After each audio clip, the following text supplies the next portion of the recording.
Eis que tudo se fez novo. Palavra de Deus às nossas vidas e aos nossos corações essa noite.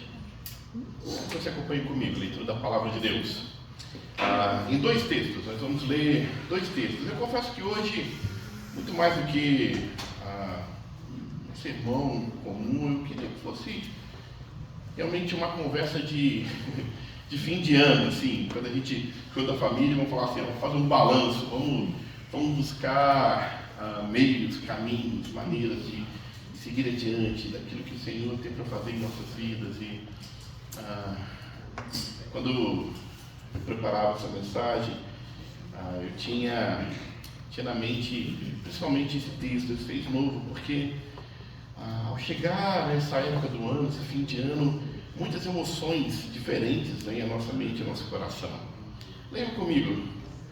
Primeiro, o texto de Filipenses 3, versos 13 e 14, diz assim: Irmãos, não penso que eu mesmo já tenha alcançado, mas uma coisa faço, esquecendo-me das coisas que ficaram para trás e avançando para que estão diante de mim, prossigo para o alvo, a fim de ganhar o prêmio do chamado celestial de Deus em Cristo Jesus. 2 Coríntios 5, verso 17. Portanto, se alguém está em Cristo, é nova criação. Ou na versão que eu aprendi, ao meio de atualizada lá atrás, é nova criatura. As coisas velhas, as coisas antigas já passaram, e eis que surgiram coisas novas, e eis que tudo se fez novo. Vamos orar. Amém. Pai bendito, fala, Deus, aos nossos corações e mentes. Que a Tua palavra, Deus, encontre, Deus, terreno fértil, Deus, em nossas vidas e em nossos corações. Ministra, Deus, realmente a Tua palavra, Deus. Usa, meu Deus, e usa cada um dos Teus filhos nessa noite, Deus. É o que te pedimos, ó Deus. Pedimos para aqueles que vão também, ó Deus, em outro momento, Deus, assistir, ó Deus, esse vídeo, que também sejam ministrados, ó Deus, nos seus corações, ó Deus. E aí possam, Deus, receber a Tua boa palavra, que te pedimos em Cristo Jesus. Amém. E amém. Eu sei que geralmente quando a gente chega no final do ano, vem aquela frase bem repetida, né? Esse ano passou rápido, né? Esse ano passou rápido. Aí eu já ouvi isso um montão de vezes ao longo dos anos, mas eu vou dizer que esse ano, não. Esse ano, eu não sei para você, mas para mim, foi um ano muito intenso. Foi um ano que eu comecei a fazer uma retrospectiva, comecei a olhar as fotos de Instagram, comecei a ver uma coisa bem legal do Google, né? Eu não sou muito dessas teorias da conspiração, né, que estão nos vigiando, mas ele fez um histórico de onde eu fui, quantas milhas eu andei, aonde eu viajei. Eu disse, rapaz, eu fiz tudo isso esse ano. Tantos lugares, tantas oportunidades que Deus me deu. Eu creio que foi o primeiro ano, logo depois do Covid, que a gente pôde viver assim a 100%. Então, muita coisa aconteceu. E, pessoalmente, como eu digo, na minha vida foram algumas montanhas russas. Em alguns momentos as coisas estavam assim, uau, o que eu vou fazer? Daqui a pouco um jeito de alegria. Depois de quase 8 anos aqui, anelando para o Brasil, iniciamos um ano sem expectativa de quando os nossos documentos chegaram, pude ir ao Brasil. Esse ano teve a conferência lá, que era uma coisa que a gente tinha sonhado já uns 2 anos atrás. Uma série de coisas, a igreja, tantas atividades, acampamento. Uau, foi muita coisa. E quando eu penso em tudo isso, e eu gosto muito dessas datas, gosto muito de que a gente, de alguma maneira, chegue nesse final do ano celebrando, porque para mim o Senhor deixou esses tempos e eras para realmente a gente se reavaliar, poder olhar a nossa história, olhar os nossos dias, pensar nas coisas que passaram, talvez fazer sonhos, projetos para mudança no futuro. Na verdade, quando chega no final do ano, é um misto de sentimentos, né? Sentimentos adversos, na verdade. Para alguns, uma série de gratidões, né? O coração cheio de gratidão pelas coisas boas que vivemos. Eu creio que todos aqui têm alguma razão para dar graças a Deus. Gratidão por experiências novas, pela chegada de novos membros. Algumas crianças nasceram esse ano. É também um tempo de dor.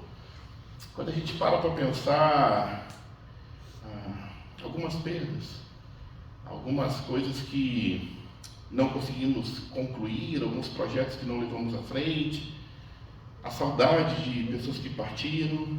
É também um tempo de expectativa: o que será que vai acontecer? Como será esse novo ano? Quais são as coisas que nós temos planejado? Deixa eu contar uma coisa para vocês sobre questão de expectativa. Eu lembro em 2019, no final de 2019, com a ideia 2020, um grupo de amigos que a gente tem amizade até hoje, eles fazem mensagens e programam sonhos para a igreja. E eu lembro que esse pastor amigo disse que no 2020 vai ser o ano da visão, um ano de uma série de coisas e um monte de projeto.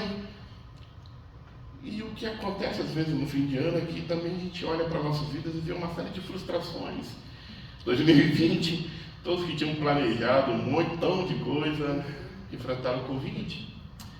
Talvez algumas frustrações esse ano. Dos 35 quilos que eu queria perder, eu tenho 38 agora. Algumas frustrações são assim. Algumas coisas que a gente queria ter alcançado, alguns projetos que a gente teria executado. A verdade, meus irmãos, o ano novo pode ser apenas uma ilusão. Apenas a passagem de um dia para o outro. Você pode acordar na segunda-feira, que será dia 1º de janeiro de 2024, e se dar conta que nada mudou. Que tudo segue igual. Isso porque muitas vezes continuamos ano após ano repetindo erros, maus hábitos e carregando cargas desnecessárias que nos impedem de seguir adiante, cargas que nos impedem de avançar, de viver a nossa vida.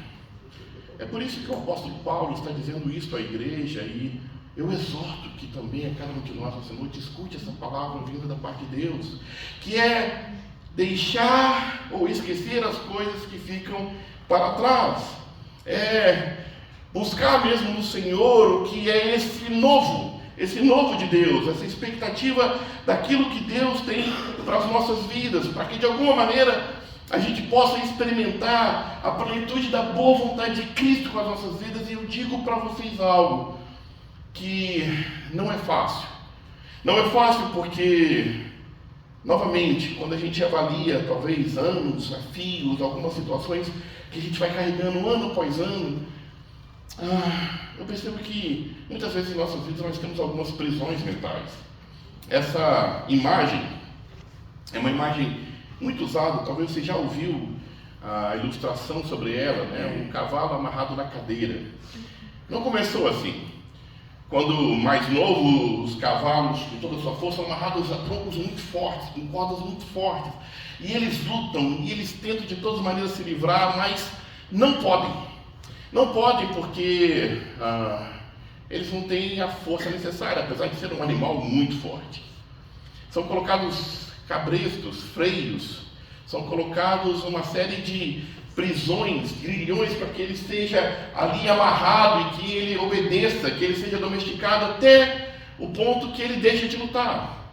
E quando ele deixa de lutar, agora ele pode ser amarrado a qualquer coisa, porque ele já não luta mais, porque a sua mente foi aprisionada. E sabe, meus irmãos, a impressão que eu tenho é que algumas vezes, por mais que sejamos racionais, permitimos que prisões mentais também nos impeçam de seguir adiante.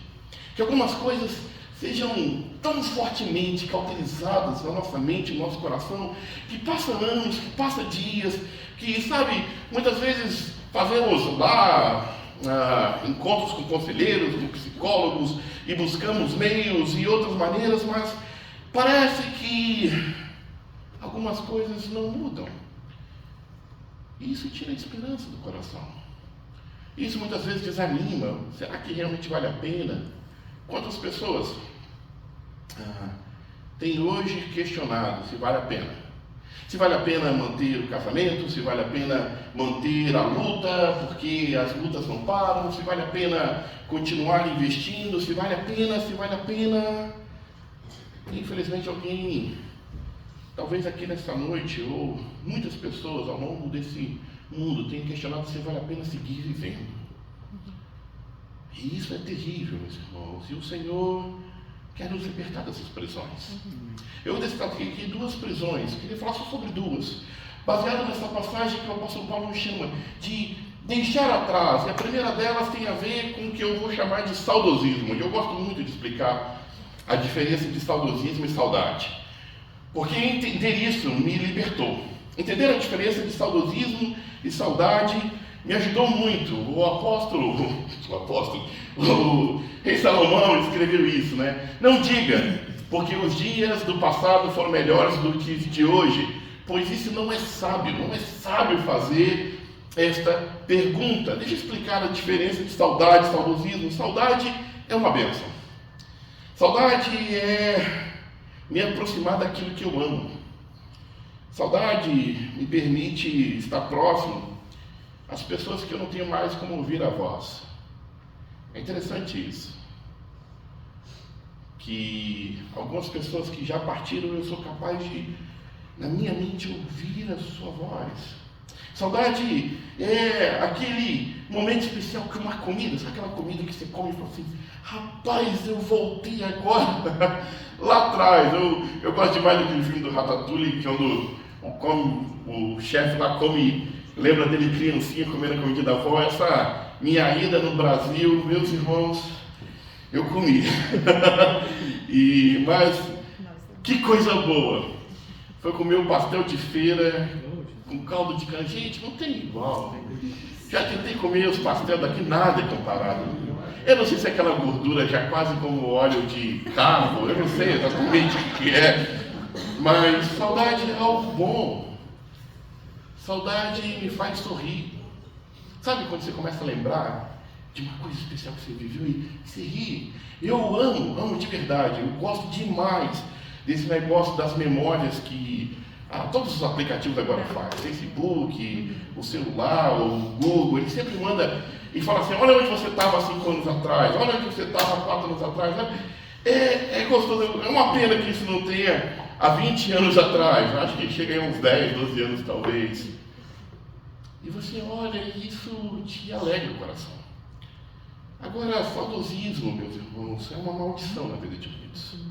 Saudosismo é superestimar o passado, é entender que o melhor dos meus dias está no passado, e é um passado que não voltará. É entender que de alguma maneira o que foi bom na minha vida está lá atrás, e hoje não é tão bom. Sabe, é quando a gente tem a boa lembrança dos meus 15, 17, 20, dos primeiros anos do casamento, dos primeiros dias da minha profissão, e agora, depois de muitos anos, já não é bom. Sabe aqueles primeiros momentos, viu? Hoje, conversando um pouquinho com a família do Estevão aqui, que acabou de chegar, 8 meses, eu lembro os primeiros meses, os primeiros dias nos Estados Unidos, tudo me chamava a atenção, a rua, o passarinho, o esquilinho, né? Você olha o esquilinho, meu pai falou uma frase, falou assim, até os ratos daqui é mais bonito, olha só. Assim, tudo você olha, é maravilhoso, mas depois de algum tempo, as coisas se tornam comuns. E parece que a gente deixa de se surpreender. E quando eu falo de vida com Deus, é triste quando o melhor momento da minha vida com Deus, quando eu fui mais ativo, quando os meus dons foram usados, quando a minha vida se enchia de alegria, está no passado. O salmista vai dizer assim, eu me lembro quando eu guiava a procissão do seu povo, quando nossos pés pararam diante das suas portas. Oh Senhor, que alegria estar na sua casa. E para alguns isso tudo é passado. E quando pensa nisso, e olha o dia de hoje, sente tristeza. E sabe, meus irmãos, o passado não deveria ser uma prisão, e sim uma inspiração. Eu queria que você ficasse com essa frase no seu coração. O passado não deveria ser uma prisão, e sim uma inspiração, porque todas as experiências que vivemos foram responsáveis para formar o que nós somos hoje. Nós somos resultados de cada uma dessas coisas, das experiências boas, das experiências ruins, de coisas que passamos e que bom se poderia voltar na máquina do tempo que não existe.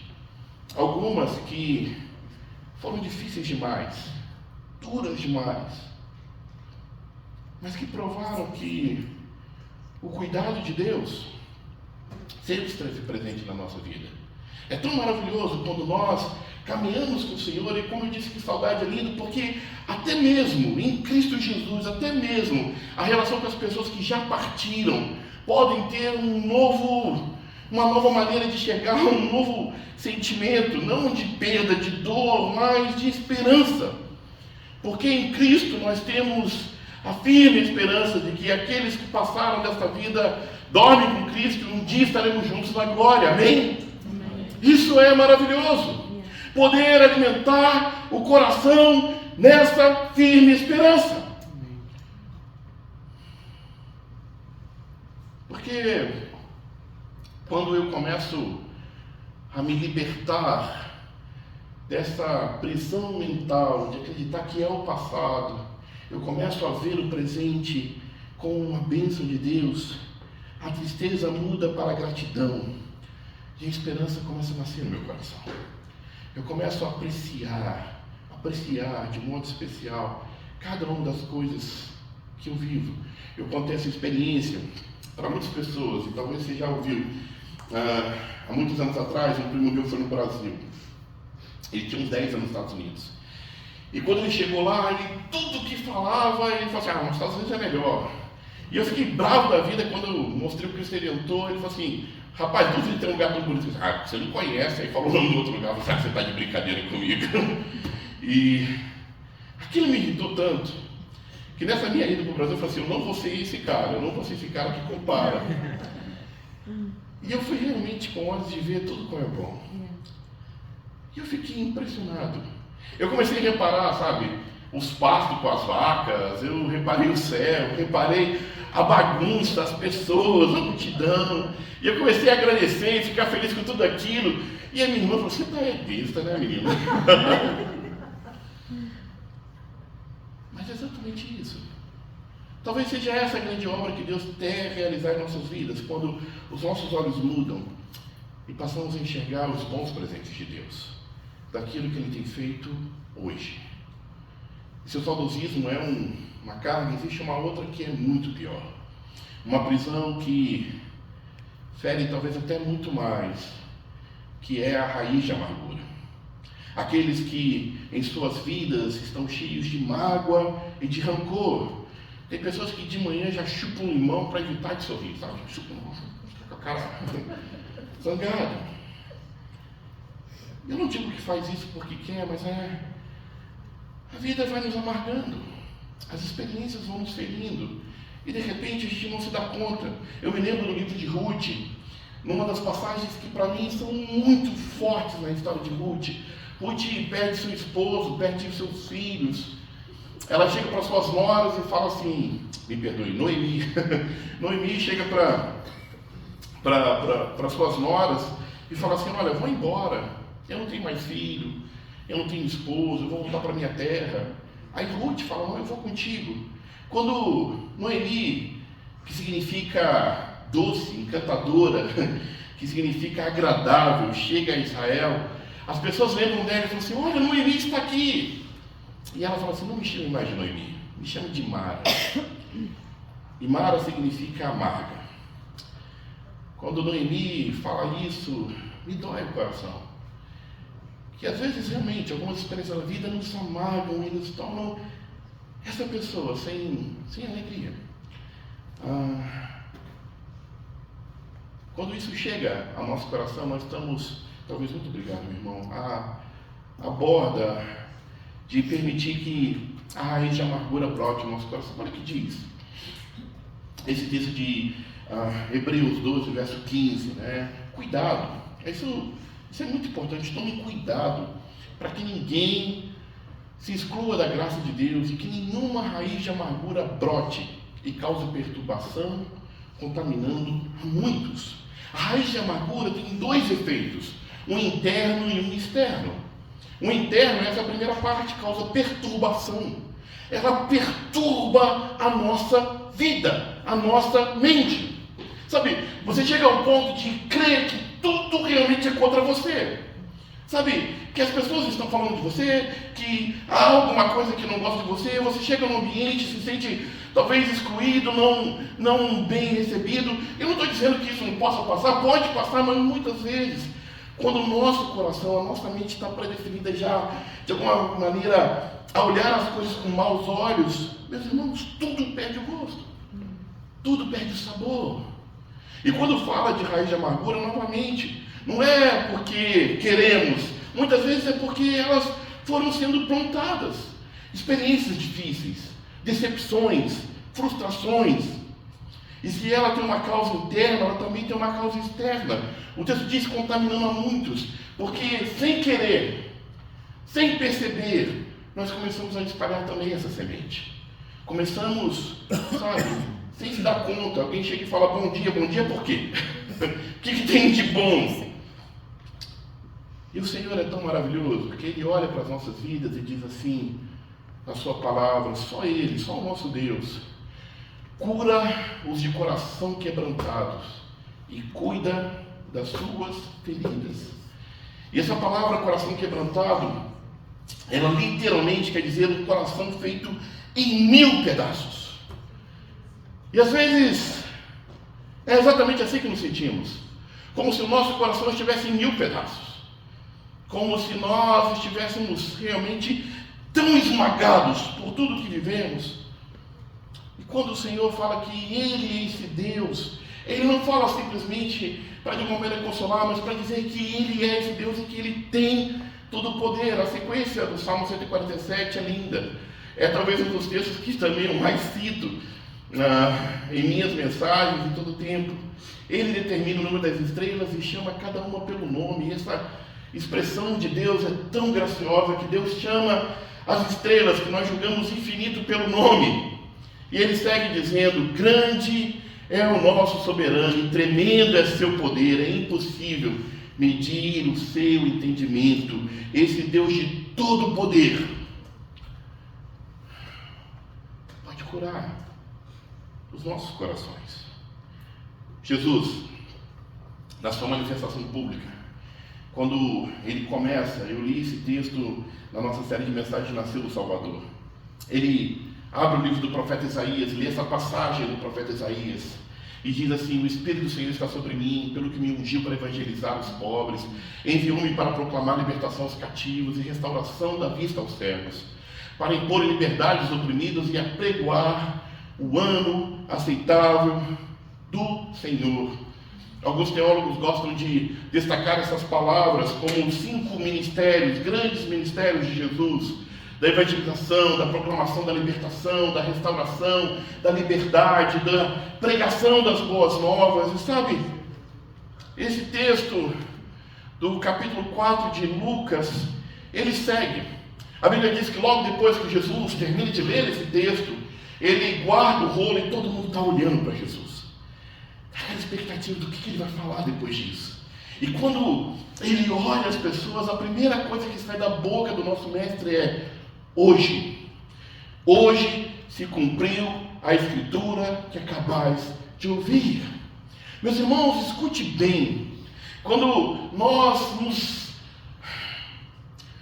somos desafiados a vencer a raiz de amargura, a permitir que Deus cure o nosso coração, é porque não é uma obra que Deus quer continuar fazendo em sua vida, é uma obra que Deus quer realizar hoje. Porque o Senhor já pagou o preço para que a minha vida e a sua vida possa de uma maneira plena desfrutar das boas dádivas de Deus. Não se trata de coisas que vão demorar, porque por mais que tarde, por mais que seja um processo doloroso, tenho certeza que o Senhor vai tomar cada pedaço do seu coração. E como aquela visão do profeta que viu Deus refazendo um vaso de barro, de ruínas, Ele refaz as nossas vidas. Ele nos coloca no lugar, e é exatamente isso que o Senhor quer fazer nas nossas vidas no dia de hoje. É exatamente isso, a exortação de Deus para o nosso novo ano, porque Deus, o Senhor Jesus, nos resgatou e nos deu o seu perdão para nos trazer novidade de vida. É exatamente isso que significa perdão, passar por cima. Entenda, é muito mais do que só esquecer, mas é já não me ferir. Porque agora Isso não somente está no meu passado, mas eu recebi a cura, eu recebi a paz, eu recebi a libertação. E aí o Senhor vem para nos dar, então, essa plenitude de vida. E é por isso que esse texto foi trazido para nós essa noite. Se alguém está em Cristo, é nova criação, é nova criatura. As coisas antigas já passaram e surgiram coisas novas, mas há uma condicional. Uma condicional que o Senhor coloca para mim e para você. Se alguém está em Cristo. Toda a obra de Deus começa a ser realizada na minha vida, na sua vida, quando o Senhor toma conta do nosso ser. Porque quando nós continuamos tentando tomar o controle das nossas vidas, você pode ser uma pessoa agradável, sorrir, ser uma pessoa amável, mas volta e meia, você vai sentir a carga, a dor, os pesos desse mundo inteiro no seu coração. Deixa eu explicar uma história sobre isso. Uma das coisas mais terríveis que passou na história humana é a escravidão. Eu queria que você apenas imaginasse o mercado de escravos. Uma coisa terrível. Seres humanos colocados como animais, sabe? As pessoas passando ali e examinando quando mercadoria e comprando e dando valores. E quando eles compravam alguém, submetiam esses escravos a duros trabalhos, a dor física, podiam matar, porque eram donos e senhores. Ninguém comprava para colocar na liberdade, comprava para exercer mais juízo, mais carga, mais dor. Sabe o que é maravilhoso imaginar Jesus? Que Jesus não veio à terra inspecionar os nossos pecados. Ele não veio de perto olhar assim e falar assim, puxa vida, olha o que o Vitor faz. Desculpa vir te pegar de exemplo. Olha o que o Rafael faz. Olha os erros. O Senhor não vem para simplesmente nos constranger. Um livro no passado que fez muito sucesso chamava Em Seus Passos, O que Faria Jesus. E a história do livro era basicamente essa. As pessoas começaram a se dar conta de que todas as coisas que estavam fazendo, eles imaginavam Jesus do lado. E aí eu não fazia as coisas que eu fazia. E isso foi trazendo uma renovação, sabe? Foi trazendo um avivamento, uma espiritualidade em muitos. Mas eu quero dizer uma coisa, Jesus realmente está do seu lado. Em cada momento, em cada situação. Ele não está aqui simplesmente para ver o seu pecado e te condenar, e te envergonhar, e dizer, eu não acredito que você fez isso. Mas ao contrário, a Bíblia nos diz, a palavra de Deus nos revela, porque Deus amou tanto o mundo, porque Deus amou tanto o mundo que entregou o seu único Filho, para que todo aquele que nele crê não pereça, mas tenha vida eterna. E o seu Filho não veio para condenar o mundo, mas veio para salvá-lo. Foi isso que Jesus veio. Ele veio para ver a nossa condição pecaminosa, a nossa situação miserável. E Ele nos compra. Não para exercer em nós mais cargas, mais trabalhos duros, mais vergonha e mais dor, mas nos compra para nos dar liberdade. Para de uma vez por todas transformar o nosso coração e viver livre dessas cargas que aprisionam a tantos. Vivemos a geração, meus irmãos, das doenças mentais, mentes perturbadas. E o Senhor pagou um alto preço. Ele é o nosso resgatador. Ele vem para nos libertar. Eu lembro de uma história que eu gosto muito, que diz que o filho já estava há muitos anos nos Estados Unidos e conseguiu trazer o pai pela primeira vez. Aí pagou a passagem para o pai e queria impressionar o pai e pagou primeira classe. Só que o pai era lá dos meus interior e nunca tinha viajado de avião. E viajou, e quando chegou, depois de 10 horas de viagem, o filho pegou no aeroporto, todo feliz.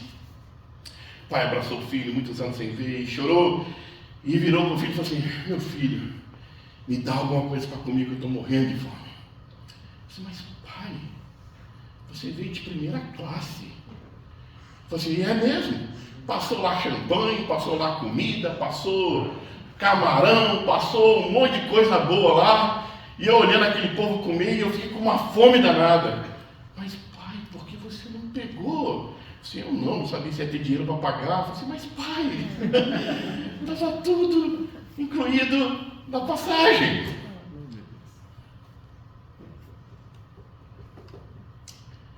Por quê? Ainda muitos depois de entregar sua vida a Cristo, acreditam na ilusão que as suas vidas estão presas. Porque muitos, depois de encontrar o Senhor, continuam vivendo como se suas cadeias não fossem quebradas. Você pode até dizer, mas pastor, eu estou preso. Tem situações que eu não consigo libertar, há vícios que continuam me acometendo, eu ainda sinto o peso do passado. Mas meu irmão, minha irmã, em nome de Jesus, na cruz do Calvário o Senhor te fez livre, te deu vida nova, transformou o seu coração, te dá a oportunidade de realmente declarar em fé. Eu não gosto muito dessa teologia da declaração, e tem um bocado de gente declarando um monte de coisa que a Bíblia não manda declarar, mas existe algo que eu e você podemos declarar com fé e com esperança. É que nós, que somos de Cristo Jesus, somos libertos de toda a obra de Satanás, que podemos confiar na mão poderosa do Cordeiro, podemos gritar bem alto, livre sou, porque Cristo me salvou. E se nós entendermos isso, meus irmãos, eu posso viver essa vida plena, porque é a palavra que me dá essa certeza. Não há mais condenação para aquele que está em Cristo Jesus. E enche o meu coração de alegria todas as vezes que eu leio Romanos, todas as vezes que eu me aproximo da palavra de Deus e vejo a graça de Deus superabundando de uma maneira tão poderosa. E assim vai dizer Romanos, ainda no capítulo 8, quem nos separará do amor de Cristo? Será tribulação, angústia, perseguição, fome, nudez, ou perigo, ou espada, como está escrito, por amor de ti, somos enfrentando a morte todos os dias. Somos considerados como ovelhas destinadas ao matadouro. Mas,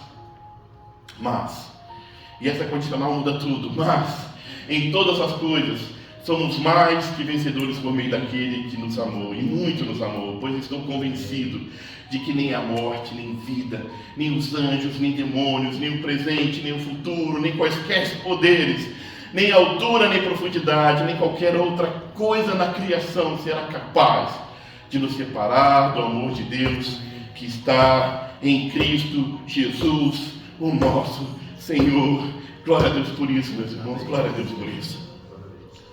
Podemos declarar de confiança, podemos de fato viver o novo de Deus na casa de Deus, no meio do povo de Deus.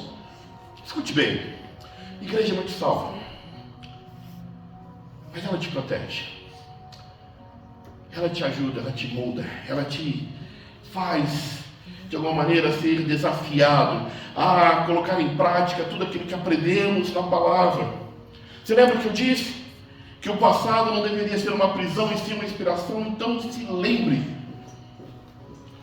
de todas as suas experiências, das coisas que você fez de tão graciosas no passado, de tudo aquilo que você já vivenciou e que te encheu de experiências, de dons e de talento, e coloque tudo isso, o seu melhor, para servir o Senhor. Seja mais amoroso, seja mais paciente, não reproduza padrões que se repetem muitas e muitas vezes no meio da sua família. Não seja como lá a síndrome de Gabriela, eu nasci assim, eu cresci assim, vou morrer assim. Gabriela, você pode mudar, você pode experimentar esse novo de Deus, ser um novo homem, uma nova mulher. Você pode entrar nesse novo ano e mudar de fato, mudar o seu casamento, mudar a sua relação com os filhos, mudar no seu trabalho, mudar nos seus estudos, mudar na sua vida com a igreja. Você pode ser uma nova criatura, você pode demonstrar o poder de Deus que opera no seu coração.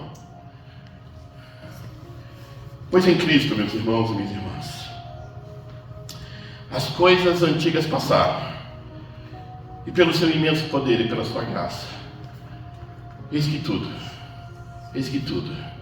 se fez novo. Amém? Que Deus nos abençoe e nos encha com essa certeza e com essa esperança de que em Cristo